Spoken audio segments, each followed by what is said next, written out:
여러분에게 주님의 평안을 빕니다. 제가 오전에 광고를 들으면서 오늘 주부에 컬럼을 다 읽고 올라오시라고 그랬는데 읽으셨습니까? 읽으셨어요? 안 읽으셨어요?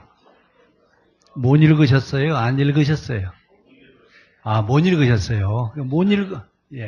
못 읽었으면 할 수 없는데 안 읽으면 책망을 받아야 되는데 자, 거기 신명기 학파에 대한 얘기, 신명기 사관, 신명기 사가, 신명기 학파, 그 얘기가 거기 나와 있어요. 그렇죠?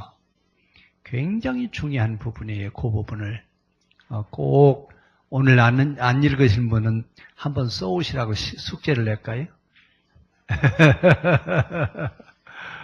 굉장히 중요한 부분이니까 꼭 읽어보시고 역사서는 신명기계 역사서와 역대기계 역사서로 나누는데 신명기계 역사서를 보는 시각과 역대기계 역사를 보는 시각은 다르다라고 하는 것 꼭 기억하시기를 바랍니다.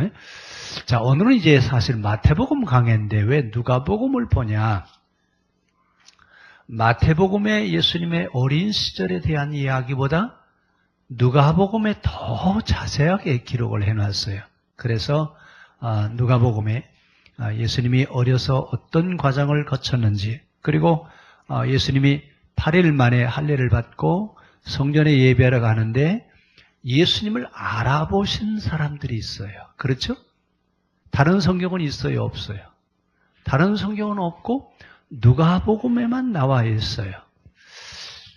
자, 이제 이 성경을 보면서 공관복음, 마태, 마가, 누가복음과 요한복음, 네 복음을 합치면 사복음이라고 그래요. 그렇죠? 요한복음을 빼면 공관복음이라고 그래요. 근데 공관복음인데도 마태와 마가, 누가가 보는 시각은 다 각각 달라요. 마태는 유대인들의 입장에서 유대인들을 향해서 보고 있고, 마가는 이방인들을 향해서 보는데, 마가가 보는 시점은 예수님은 하나님이시다, 예수님은 하나님의 아들로 오셨다라고 하는 것을 설명하기 위해서 간결하게 설명하는데, 특히 마가복음 같은 경우는 주로 이적과 기적을 중심으로 써놨어요. 그렇죠? 마가복음이 그렇다고요. 그럼 지금 우리가 읽은 성경은 어디예요? 누가 봤다고요? 예? 예, 누가 봤어요? 누가? 근데 이 누가복음과 사도행전은 본래 한 책이에요. 한 책인데 둘로 나눠놨어요. 뭐가 다르냐? 누가복음은 어디까지요? 예루살렘에서 갈릴리까지. 갈릴리에서 로마까지 가는 과정은 사도행전에 기록이 돼 있죠. 그러니까 그 지형을 따라서 구별해 놨어요. 자, 이제 오늘 예수님이 어렸을 때 어떻게 하셨대요? 8일 만에 할례할 8일이 되매 그 이름을 뭐라고 지었다고요? 예수라. 누가 지었어, 이름을요? 천사가 수태고지 할 때 천사가 얘기하셨죠. 그런데 성전에 가서 이름을 지어요, 안 지어요? 이름을 또 지어요. 그 당시 그 아이를 낳으면 할례를 받고 성전에 가서 장명을 하는 거죠. 이름을 짓고. 이러면서 이제 그 옛날에 우리 중세시대 때 영아 세례를 받아야 출생신고가 돼요. 중세시대 때는 그랬어요. 영아 세례 안 받으면 출생신고가 안 돼요. 그리고 장례 미사를 치르지 않으면 사망신고가 안 되는 거예요. 그래서 요람에서 무덤까지다라고 하는 얘기를 그래서 이제 얘기했던 건데, 자, 유대교도 역시 나면서 죽을 때까지에 대한 과정을 얘기하는데, 자, 예수님이 난 지 8일 만에 뭘 받으셨다고요? 할례를 받았어요. 자, 이 할례는 기독교식일까요? 유대교식일까요? 유대교예요. 그럼 기독교는 할례를 해야 안 해요? 왜 안 해요? 예? 할례 대신 세례를 받죠. 할례는 마음에 행할지니 그러면서 기독교는 할례를 행하지 않고 세례를 하는데 할례나 세례는 의미는 같아요. 같지만 형식이 다르죠. 자, 난지 8일 만에 이제 예수님이 성전에 가서 예배를 드리러 갔는데 제물을 뭘로 가져갔대요? 비둘기 한 쌍.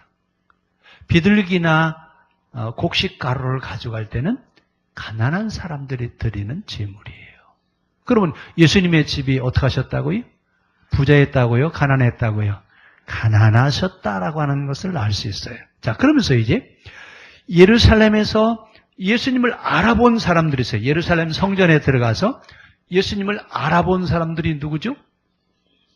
예? 누구요? 자, 알아보신 분. 맨 처음에 시므온, 또요. 그 다음에 또 누구예요? 우리 지금 다 읽었어요, 지금. 시므온이 알아봤고, 또 여선지자 안나가 누구를 알아봐요? 예수님을 알아보았어요.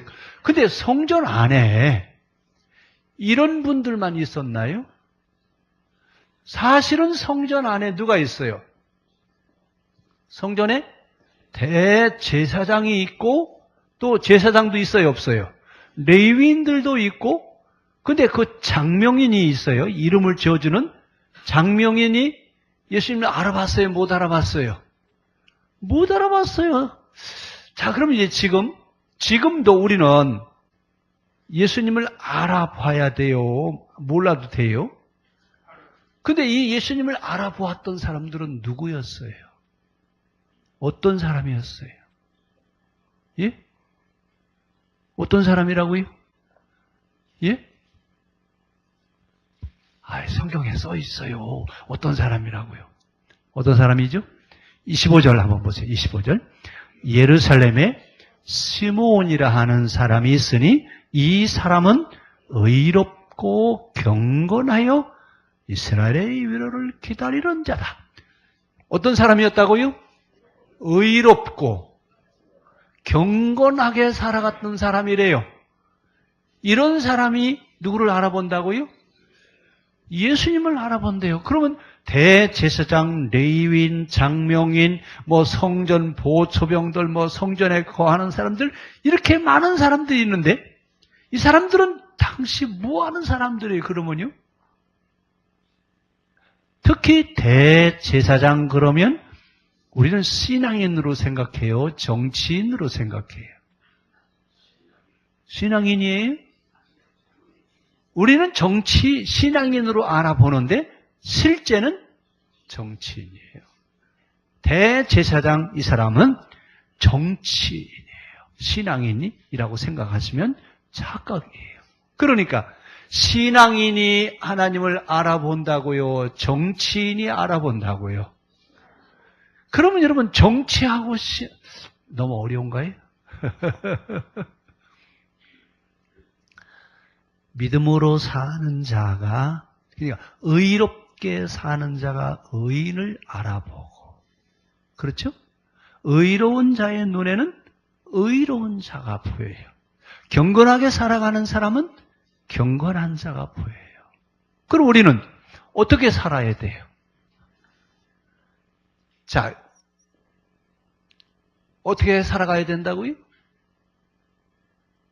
의롭고 경건한 신앙인으로 살아야지 정치인이 돼서는 안 된다. 이걸 좀 한번 얘기하고 싶어요. 그럼 여러분들끼리 이제 한번 이따가 쉐링할 때 신앙인과 정치인이 뭐가 다른가? 어려워요? 어렵지는 않죠? 어려워요? 이 대제사장과 레위인들, 이 당시 사람들은 의식과 형식 중심의 사람들이에요. 그렇죠? 이 사람들은요, 말 그대로 믿음으로 산 사람들이에요. 그렇죠? 우리는 어떻게 살아야 된다고요? 종교적 의식과 형식으로 살아가는 정치적 신앙인이어야 돼요. 온전한 믿음으로 사는 신앙인이어야 돼요. 이거 한번 이따 얘기해 보세요. 그럼 이제 의롭게 살아가는 신앙인인지 아니면 의식과 형식만 살아있는 정치 신앙으로 우리가 살고 있는지 한번 좀 물어보자고요. 자, 그 다음에 예수님은 왜 성전에 예배하러 가셨을까요? 성전에 예배하러 가셨어요? 안 가셨어요? 왜 가셨어요? 당시는 유대교 상황이에요. 그렇죠? 그러니까 그 당시 유대교 상황이라서 유대교에 해당되어지는 그 규례를 따라서 지금 예수님이 성전에 가셨어요. 그런데 성전에 갔더니 누가 있었어요? 그 성전에서 두 부류가 있잖아요. 그렇죠? 한 부류 또 한 부류. 두 부류가 있죠? 그래, 누가 알아봐요? 의롭게 살아가는 믿음의 사람이 누구를 알아봐요? 예수님을 알아봤어요. 그러면 성전에는 누가 가야 돼요? 누가 성전에 가야 될까요? 예? 한번 물어보세요, 이따가. 이따 물어보시라고요. 성전에, 어떤 사람이 성전에 가야 되나.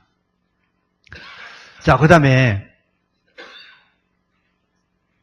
예수님이 지금 여기서, 예수님의 모습은 어떤 모습이에요? 예수님은 사람의 모습으로 그려놨어요, 성경은. 그렇죠?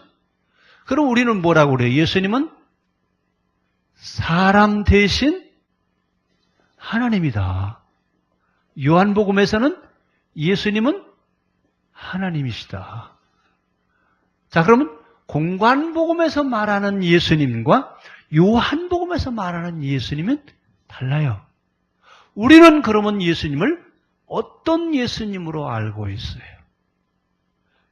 사람으로 오신 하나님이신 인자이신 예수를 믿고 있어요? 아니면 하나님이신 예수님을 믿고 있는지 이따가 한번 좀 토론해보세요. 이건 좀 어려운 얘기인데 한번 나눠보세요. 왜 이게 중요하냐면 신앙의 분량대로 보여요. 신앙의 분량대로 자기가 자기 신앙만큼 보이는 거니까 한번 얘기를 나눠보세요. 그럼 세 가지 해볼까요? 이렇게 예수님을 알아본 사람, 신앙인이냐 정치인이냐. 또 하나는 예수님은 인자이시냐 하나님이시냐. 요건 좀 어려운 얘기니까 한번 나누는 데까지 한번 해보세요. 자, 그럼 이제 우리 CM별로 앉겠습니다. 제사를 드리러 갔는데 난지 8일 만에 가서 제사를 드리면서 이제 곡식이든지 또 짐승이든지 들으면서 할례를 행하는데 할례를 행하는 의식은 하나님께 드린다라고 하는 뜻이고 양과 염소를 제물로 드리면서 이 아이를 사온다. 이런 의미로 이제 제사를 드렸습니다. 그때는. 지금은 아니에요. 그때는 그랬어요. 자, 그러면서 이제 그 제사를 드리라는 이 제사법에 대한 얘기는 별도로 여러 시간에 해야 돼요. 근데 성경에 나와 있는 제사법 어디에 있죠? 레위기에 있어요. 그 레위기는 제사 드리는 방법을 설명하는 거죠.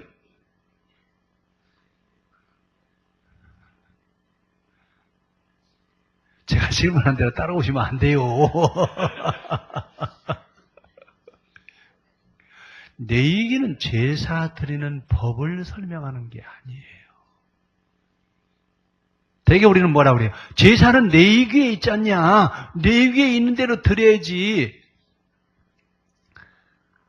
레위기는요, 제사 드리는 자를 위해서 써놓은 책이 아니라 옛날에 왕들이 그 제정일치 시대는 제사장과 왕이 하나였어요. 그렇죠?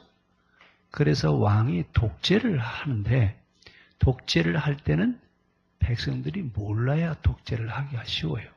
알면 해요, 못해요. 알면 못해요. 그래서 제사 문서는 그 왕의 문서예요. 그래서 공개하지 않습니다. 그러니까 제사 드리는 사람은 누가 하자고 하는 대로 하면 돼요. 제사장이 하자고 하는 대로 따라가면 돼요. 이러면서 왕이 통치를 하는 거예요. 그래서 제사법을 우리에게 소개를 하면서 다른 종교가 하는 제사와 성경이 말하는 제사는 다르다. 이걸 설명하는 거예요. 이걸 설명하는데 다른 종교에서는 제사를 잘 드려야 복을 받아요. 그렇죠? 근데 성경은 뭐라고 그래요? 죄를 가지고 있는 사람이 죄를 가지고 있으면 불행해질 수밖에 없어요.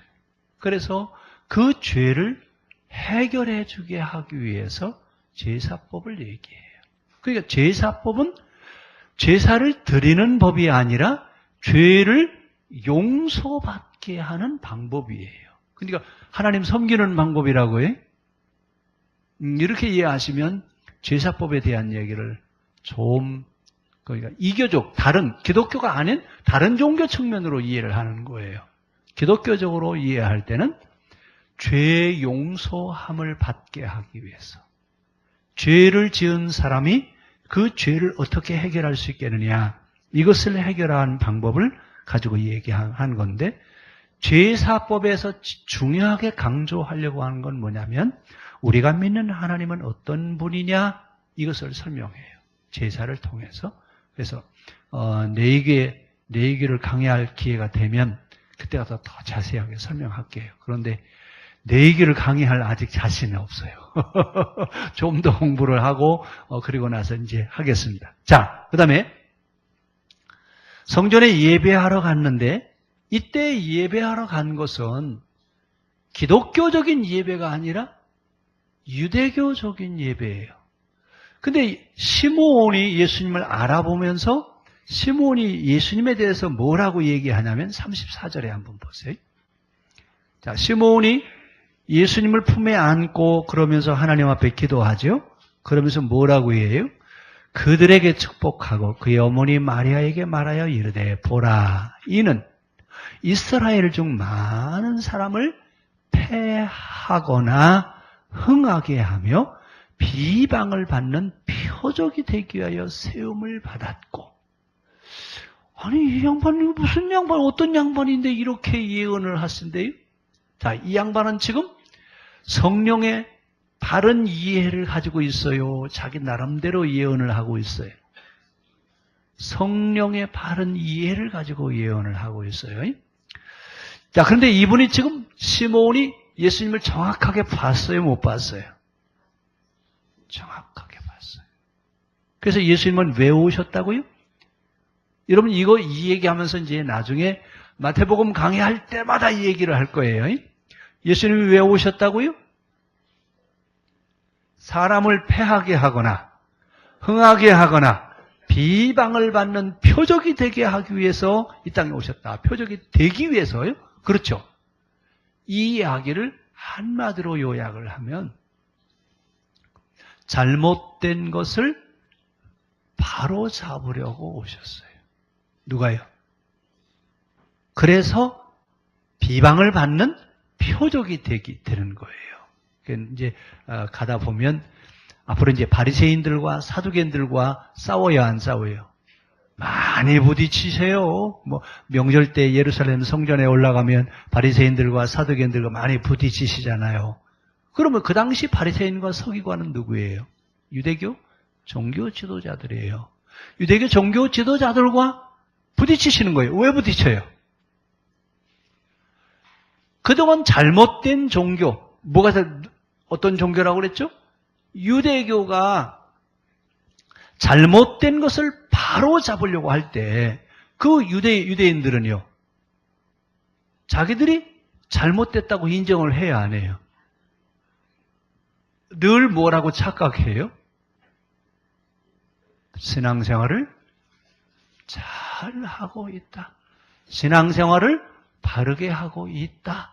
이 소리는 성령의 소리가 아닙니다. 혹시 여러분들 가운데서도 내가 지금 신앙생활을 잘하고 있다, 이런 생각이 들거든 마귀의 소리인 줄 아셔야 돼요. 누구의 소리라고요? 혹시 여러분 그럴 때 있어요, 없어요? 그럴 때 있어요. 자기 나름대로 내가 좀 신앙생활을 잘하고 있구나, 이런 생각을 갖게 되거든 빨리 일어나십시오. 주여! 그러고 뭐라고 해요? 사탄아 물러가라. 절대로 성령은 신앙생활을 잘하고 있다고 하지 않습니다. 왜요? 이 정화의 단계에 들어가서 우리 안에 있는 죄성을 보기 시작하는데, 죄성을 보면 끝이 없어요. 내 안에 존재하고 있는 죄의 근원이라고 하는 것은 끝이 있다고요? 끝이 없어요. 신앙생활을 잘하고 있다고요? 이건요, 신앙의 그러니까 영적인 세계가 어떤 세계인지 도무지 모르는 사람들이 하는 소리예요. 그건 누구의 소리라고요? 마귀 소리. 마귀 소리에 은혜 받지 마세요. 예? 마귀 소리에 은혜 받지 마세요. 예. 자, 그 다음에 시몬이 예수님에 대해서 그렇게 얘기를 하시고 나서 또 누가 얘기하냐면 과부되고 84세가 되었더라라고 한 사람 있죠? 안나. 전에 성경은 뭐라고 그랬어요? 참 이해하기 어렵게 번역했었어요. 전에 성경에는 그가 84년 동안 뭐 이런 얘기를 해놔가지고 도대체 무슨 얘기인지 잘 구별이 안 돼. 이번에는 번역을 제대로 잘 했어요. 그렇죠? 과부되고 몇 년 동안이요? 지금 나이가 몇이라고요? 84세다. 그 당시 평균 수명이 몇 살인데요? 20세예요. 근데 그럼 얼마나 오래 사신 거예요?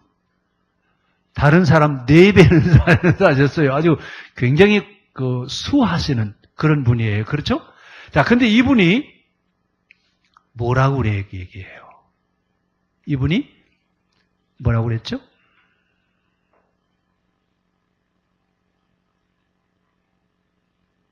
뭐라고 했어요? 안나가 뭐라고 그래요? 안나가 결혼하고 7해 동안 남편과 함께 살다가 과부되고 지금 84세가 됐다.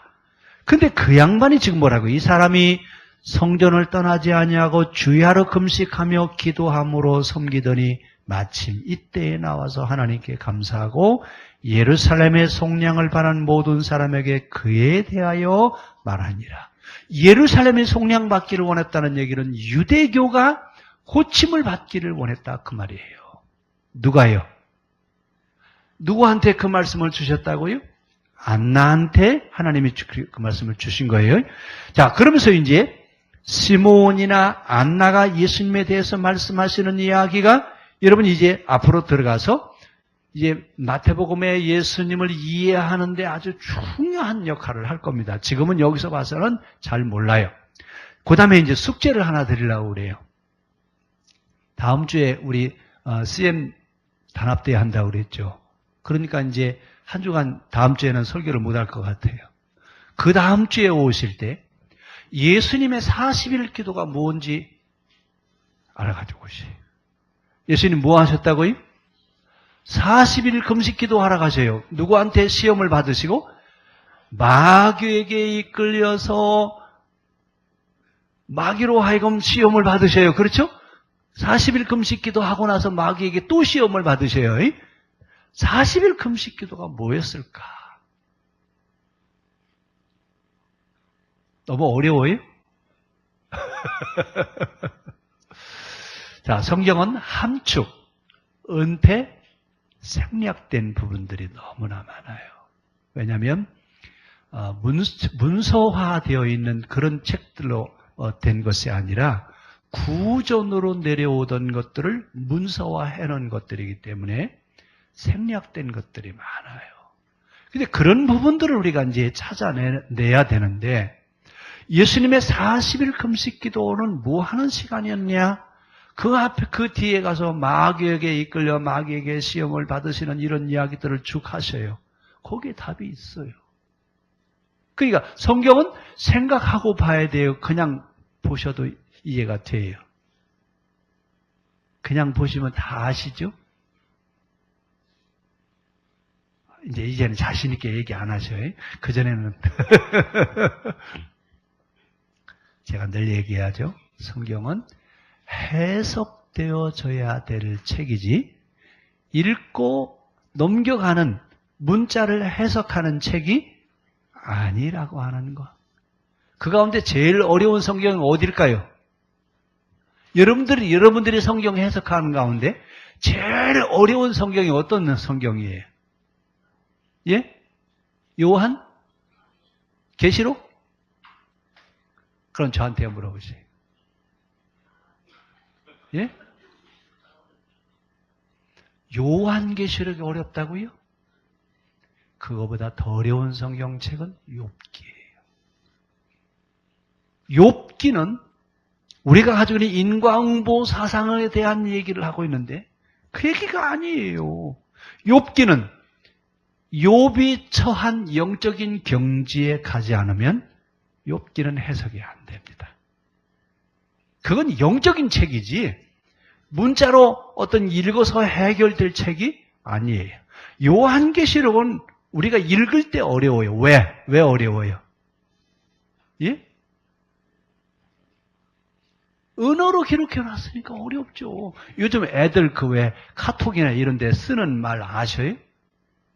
저는 하나도 모르겠어요. 뭐라고 써놨는지. 근데 그 사람 자기들끼리는 소통이 돼야 안 돼요. 똑같은 얘기예요. 요즘 애들이 카톡에다가 자기들끼리 쓰는 말로 하는 것이나 요한계시록이 은어로 기록되어 있는 거나 똑같은 얘기예요. 요한계시록은요, 그 시대 사람들이 쓰던 은어를 이해하면 별로 어려운 얘기 아니에요. 근데 뭐가 어렵다고요?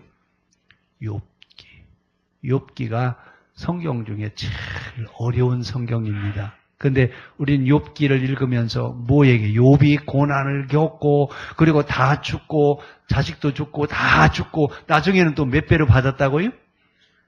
이거 그래도 어떻게 했다고요? 우리도 누구처럼 축복받자고요?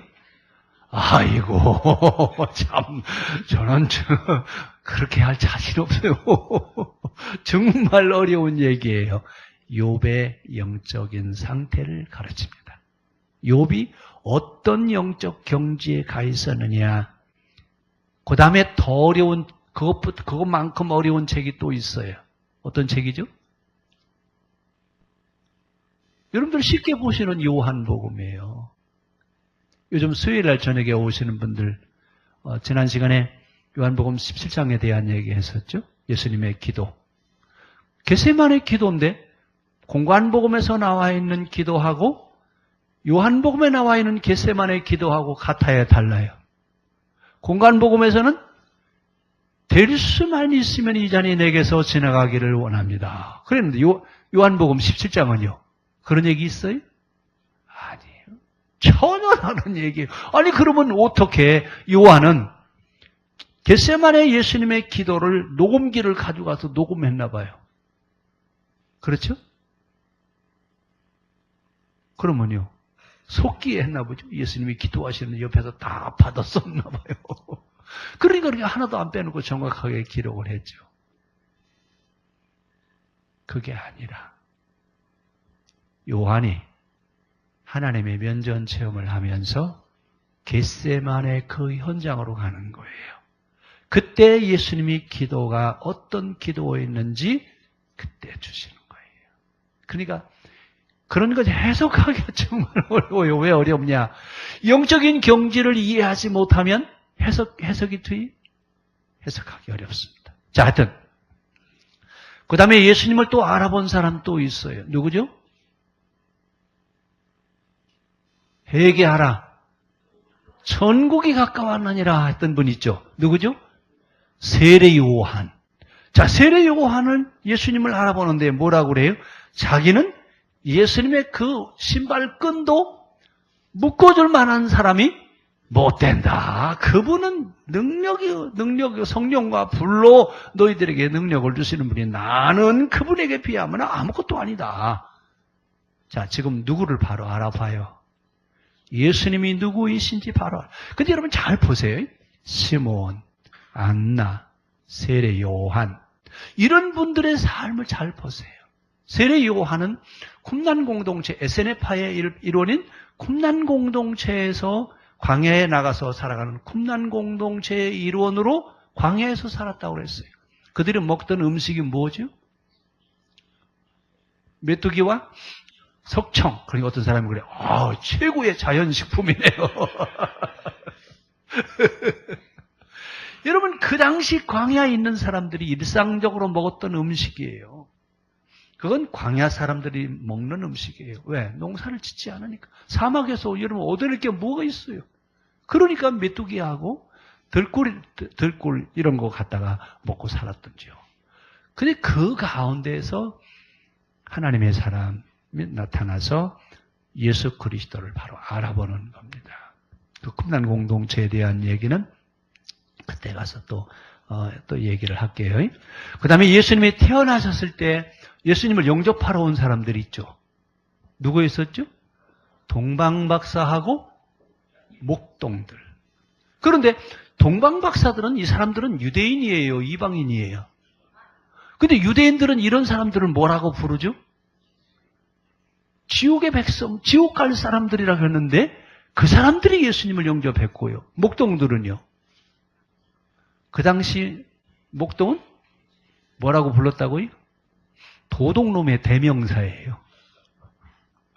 근데 이런 사람들이 예수님을 알아봤어요. 근데 실제 그 당시 종교 지도자들이었던 대제사장이라든지 성전에 있는 사람들이라든지 이런 사람들은요. 예수님이 성전에 제사하러 가셨잖아요. 성전에 가셨는데도 알아봐요, 못 알아봐요? 전혀 그 사람들은 알아보지 못했어요. 오늘날 예수님이 오신다면 누가 알아볼 수 있을까요?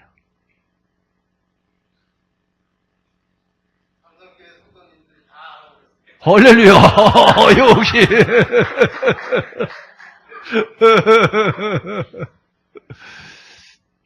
참 우리가 정말 생각을 많이 해야 돼요. 이 시대에 예수님이 오신다면 어디로 오실까요? 예? 자, 그 시대 사람들은 예수님이 어디에 온다고 생각했어요? 왕궁이나 최고의 어떤 시설을 갖추고 있는 곳에 오실 거라고 생각했어요. 오늘날도 어때요? 예배당을 지면 어떻게 막 대리석으로 해서 그냥 막 최고로 좋은 걸로 해놓고 그래야 누구를 기쁘게 하신다고요? 거기에 하나님 오시겠죠? 예? 그 시대나 지금이나 달라야 안 달라요. 시대는 달라졌지만 말씀하려고 하는 요지는 달라지지 않았습니다. 하나님은 중심을 보시지 외모를 보시지 않습니다. 늘 우리들의 심정이 하나님과 같은 그런 생각을 가지고 살아가야 될 줄로 믿습니다. 그 당시 누구였다고요? 시몬이나 안나, 세례 요한, 목동, 동방박사 이런 사람들, 그 당시 사람들은 사람 취급도 안 했어요.